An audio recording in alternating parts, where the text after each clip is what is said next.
Hi all, എൻ്റെ പേര് Riyana M Basheer. എൻ്റെ വീട് ട്രിവാൻഡ്രത്താണ്. ഞാൻ ബ്രില്യൻറ്റിലെ 2024 റിപ്പീറ്റേഴ്സ് പ്രോഗ്രാമിലെ Q42 ബാച്ചിലർ സ്റ്റുഡൻ്റാണ്. സോ ഞാനിന്ന് ഈ വീഡിയോ ചെയ്യുന്നത് ബ്രില്യൻറ്റിലെ എൻ്റെ കുറേ നല്ല മെമ്മറീസിനെ പറ്റിയും എൻ്റെ അനുഭവങ്ങളെ പറ്റിയും ഷെയർ ചെയ്യാൻ വേണ്ടിയിട്ടാണ്. സോ എൻട്രൻസ് എഴുതണമെന്ന് ആഗ്രഹമുള്ള ഏതൊരു സ്റ്റുഡൻറ്റിൻ്റെയും ഫ്രണ്ടിൽ ഫസ്റ്റ് ഓപ്ഷനായിട്ട് വരുന്നത് ബ്രില്യൻ്റ് തന്നെയാണ്. അതുപോലെ തന്നെയായിരുന്നു എനിക്കും. ആൻഡ് ഓൾസോ എനിക്ക് ബ്രില്യൻറ്റിലേക്ക് ജോയിൻ ചെയ്യാൻ വേറൊരു റീസണും കൂടെ ഉണ്ട്. എൻ്റെ ചേട്ടൻ തന്നെയാണ്. എൻ്റെ ചേട്ടൻ ബ്രില്യൻറ്റിലെ സ്റ്റുഡൻ്റാണ്. ചേട്ടൻ ഇപ്പോൾ കണ്ണൂർ ഗവൺമെൻറ് മെഡിക്കൽ കോളേജിൽ ഹൗസ് സർജൻസി ചെയ്തുകൊണ്ടിരിക്കുകയാണ്. ബ്രില്യൻറ്റിലെ ക്ലാസ്സസിനെ പറ്റി പറയുവാണെങ്കിൽ കേരളത്തിലെ അല്ല, ഇന്ത്യയിലെ തന്നെ ഏറ്റവും ബെസ്റ്റ് പ്രൊഫസേഴ്സിനെയാണ് നമുക്ക് അവിടെ പ്രൊവൈഡ് ചെയ്യുന്നത്.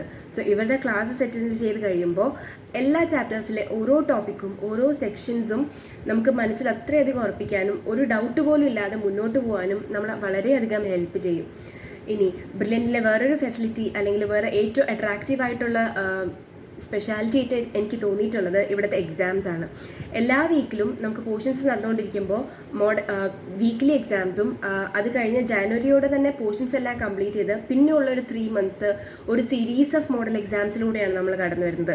സോ ഇത്രയും എക്സാംസ് എഴുതി കഴിയുമ്പോൾ അതിനുള്ള മിസ്റ്റേക്സ് എല്ലാം റെക്ടിഫൈ ചെയ്ത് വരുമ്പോൾ നമുക്ക് ഒറിജിനലായിട്ടുള്ള നീറ്റ് എക്സാമിനെ ഫേസ് ചെയ്യാനുള്ള ഒരു കോൺഫിഡൻസ് ബിൽഡ് ചെയ്യാൻ വളരെയധികം അത് ഹെൽപ്ഫുള്ളാണ്. അതുമല്ല, ഈ എക്സാംസിൽ വരുന്ന ഓരോ മിസ്റ്റേക്സ് നമുക്ക് മനസ്സിലാക്കാനും അല്ലെങ്കിൽ ഇപ്പോൾ എന്തെങ്കിലും ഡൗട്ട്സ് ഉണ്ടെങ്കിൽ നമുക്കത് പ്രൊഫസേഴ്സിനോട് ധൈര്യമായിട്ട് പോയി ചോദിക്കാനും ഏത് നേരവും നമുക്ക് എത്ര തവണ വേണമെങ്കിലും പറഞ്ഞ് ഏറ്റവും നല്ല രീതിയിൽ നമ്മളെ മനസ്സിലാക്കി തരാനും പ്രൊഫസേഴ്സ് ഓൾവേസ് റെഡിയാണ്. അതുമല്ല, ഇവിടുത്തെ ഏറ്റവും നല്ലൊരു ഫെസിലിറ്റി ആയിട്ട് എനിക്ക് തോന്നിയിട്ടുള്ളത് ഇവിടുത്തെ ലേണിംഗ് ആപ്പാണ്. നമുക്ക് പഠിച്ചുകൊണ്ടിരിക്കുമ്പോൾ ഏതെങ്കിലും ചെറിയൊരു ടോപ്പിക്കിൽ കുറച്ചെന്തെങ്കിലും ഡൗട്ട് തോന്നുവാണെങ്കിൽ നമുക്കെടുത്ത് നോക്കാൻ അതിൽ ഒത്തിരി ക്ലാസ്സസ് അവൈലബിൾ ആണ്. അതുമല്ല, ലേണിംഗ് ആപ്പിലെ ഡൗട്ട് ക്ലിയറൻസ് സെഷൻ, അതിലൂടെ നമുക്ക് ഏത് പ്രൊഫസേഴ്സിനോട് വേണമെങ്കിലും ഡൗട്ട് ചോദിക്കാനും വിത്തിൻ അവേഴ്സ് നമുക്കത് റിപ്ലൈ കിട്ടുകയും ചെയ്യും. So learning app is a best option എന്ന് ഞാൻ പറയും. അതുമല്ല, ബ്രില്യൻറ്റിലെ library, reference library, reference facility ഇതൊക്കെ ഭയങ്കര അടിപൊളിയാണ്. പിന്നെ ഇവിടുത്തെ ഏറ്റവും അട്രാക്റ്റീവായിട്ട് വേറൊരു കാര്യം എനിക്ക് തോന്നിയിട്ടുള്ളത് ഞങ്ങളുടെ class teacher, mentors, directors, hostel വാർഡന്മാരൊക്കെയാണ്. ഇവരൊക്കെ ഭയങ്കര സപ്പോർട്ടീവാണ്. എൻ്റെ ക്ലാസ് ടീച്ചർ എന്ന് പറഞ്ഞിട്ടുണ്ടെങ്കിൽ സെൽമ മിസ്സാണ്. സോ ഓരോ എക്സാംസ് കഴിയുമ്പോഴും മിസ്സിനോട് നമുക്കിപ്പോൾ എന്തെങ്കിലും ടെൻഷൻസ് അല്ലെങ്കിൽ വറീസ് ഉണ്ടെങ്കിൽ മിസ്സിനോട് പോയി സംസാരിച്ചാൽ ഏറ്റവും നല്ല രീതിയിൽ നമ്മളെ കംഫർട്ട് ചെയ്യാനും അല്ലെങ്കിൽ നമുക്ക് പറ്റിയ പ്രശ്നങ്ങളെല്ലാം നമുക്ക് റെക്ടിഫൈ ചെയ്ത് മുന്നോട്ട് പോകാനും അല്ലെങ്കിൽ അടുത്ത എക്സാമിൽ ഇമ്പ്രൂവ് ചെയ്യാനും ഒത്തിരി ഹെൽപ്പ് ചെയ്യും.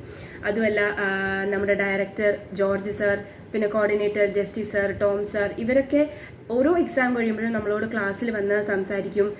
പിന്നെ നമ്മളെ മോട്ടിവേറ്റ് ചെയ്യും. അല്ലെങ്കിൽ ഒരു എക്സാമിന് മാർക്ക് കുറഞ്ഞാൽ സാരമില്ല, അടുത്ത എക്സാമിന് പിടിക്കാം, അങ്ങനെയെല്ലാം പറഞ്ഞ് നമ്മളെ മുന്നോട്ട് കൊണ്ടുവരാൻ അവരൊക്കെ എടുക്കുന്ന പാർട്ട് ചെറുതല്ല.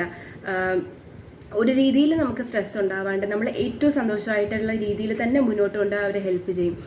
ഇനി ഇവിടുത്തെ ഹോസ്റ്റൽ ഫെസിലിറ്റീസിനെ പറ്റി പറയുകയാണെങ്കിൽ ഞാൻ ബ്രില്യൻറ്റിൻ്റെ പേൾ ഹോസ്റ്റലിലാണ് ഉണ്ടായിരുന്നത്. അവിടെ ഞങ്ങൾക്ക് 5 മിസ്സുമാരാണ് ഉള്ളത്. Merin miss, Mini miss, Aswathy miss, Nikita miss and Harishma miss. So ഞങ്ങളുടെ ഫ്ലോർ വാർഡൻ എന്ന് പറഞ്ഞിട്ടുണ്ടെങ്കിൽ മെറിൻ മിസ്സായിരുന്നു. ഒരു വാർഡൻ എന്നതിലുപരി എനിക്കൊരു ചേച്ചീനെ പോലെ തന്നെയായിരുന്നു എൻ്റെ മെറിൻ മിസ്. ബിക്കോസ് എനിക്ക് എന്ത് വിഷമം ഉണ്ടെങ്കിലും മിസ്സിനോട് ഒരു 5 മിനിറ്റ് സംസാരിച്ചാൽ തീരാവുന്നതേ ഉണ്ടായിരുന്നുള്ളൂ. ഒരു എക്സാമിന് മാർക്ക് കുറഞ്ഞാലോ അല്ലെങ്കിൽ കുറച്ചൊന്ന് പുറകിലോട്ടായി പോയാലോ നമ്മളെ മോട്ടിവേറ്റ് ചെയ്ത് അത്രയും മുന്നോട്ട് കൊണ്ടുവരാൻ അവർ ഓരോരുത്തരും എടുക്കുന്ന എഫേർട്ട് ചെറുതല്ല. പിന്നെ ഇവിടുത്തെ ക്യാൻറ്റീനിനെ പറ്റി പറയുകയാണെങ്കിൽ ഏറ്റവും ഹൈജീനിക്കായിട്ടും ഹെൽത്തി ആയിട്ടുള്ള ഫുഡ് പ്രൊവൈഡ് ചെയ്യാൻ നമ്മളെ ഹെൽപ്പ് ചെയ്യും. ഇനി അപ്പാർട്ട് ഫ്രം അക്കാഡമിക്സ് നോക്കുകയാണെങ്കിൽ നമുക്കിവിടെ ഓണം സെലിബ്രേഷൻ ഉണ്ട്, ക്രിസ്മസ് സെലിബ്രേഷൻ ഉണ്ട്, പിന്നെ റംസാൻ, വിഷു, അങ്ങനെ എല്ലാത്തിനും നമുക്ക് നമ്മൾ ഏറ്റവും ഹാപ്പി ആയിട്ടുള്ള രീതിയിൽ മുന്നോട്ട് കൊണ്ടുപോകാൻ അവർ സഹായിക്കും. അപ്പോൾ നമുക്ക് എന്തെങ്കിലും ചെറിയ രീതിയിലുള്ള ടെൻഷൻ ഉണ്ടെങ്കിൽ നമുക്കിതെല്ലാം മാറ്റാൻ ഇതെല്ലാം നമ്മളെ ഹെൽപ്പ് ചെയ്യും. ആൻഡ് ഓൾസോ ക്ലാസ് കഴിഞ്ഞപ്പോൾ തന്നെ നമുക്ക് ഏറ്റവും നല്ല രീതിയിൽ ഇവർ ഒരു ഫെയർവെൽ ഒരുക്കി തന്നിരുന്നു. സോ ഇതൊന്നും വേറൊരു എൻട്രൻസ് കോച്ചിങ് സെൻറ്ററിലും ഉള്ളതായിട്ട് അറിയത്തില്ല. പിന്നെ ക്രിസ്മസ് വെക്കേഷൻ അല്ലെങ്കിൽ ഓണം വെക്കേഷൻ ഇതിനെല്ലാം നമുക്ക് വീട്ടിലേക്ക് വരാനും പിന്നെ തിരിച്ച് ഏറ്റവും സുരക്ഷിതമായ രീതിയിൽ എത്താനും ബ്രില്യൻറ്റിൽ നിന്ന് തന്നെ നമുക്ക് ഫെസിലിറ്റീസ് ഒരുക്കി തന്നിരുന്നു. സോ ഇനിയും ബ്രില്യൻറ്റിനെ പറ്റി പറയാനാണെങ്കിൽ ഒരുപാടുണ്ട്. പക്ഷേ ഏറ്റവും ഷോർട്ടായിട്ട് പറയുകയാണെങ്കിൽ എൻ്റെ ഒരു വർഷത്തെ എക്സ്പീരിയൻസിൽ നിന്ന് ഞാൻ മനസ്സിലാക്കിയ കാര്യമാണ്, നീറ്റ് ക്രാക്ക് ചെയ്യണമെന്ന് അത്ര ആഗ്രഹത്തോടു കൂടി ഞങ്ങൾ ഇങ്ങോട്ട് വരികയാണെങ്കിൽ ഇവിടുത്തെ ഓരോ മെമ്പേഴ്സും, അതായത് the whole Brilliant family will be with you and Brilliant is the best option. Thank you. Entrance സംബന്ധമായ വാർത്തകളും അപ്ഡേഷനുകളും ഏറ്റവും വേഗം ആധികാരികമായി അറിയാൻ Brilliant study centre Pala YouTube channel subscribe ചെയ്യുക. ബെല്ലൈക്കൺ അമർത്തുക. ഈ വീഡിയോ മറ്റു സുഹൃത്തുക്കളിലേക്ക് മാക്സിമം ഷെയർ ചെയ്യുക.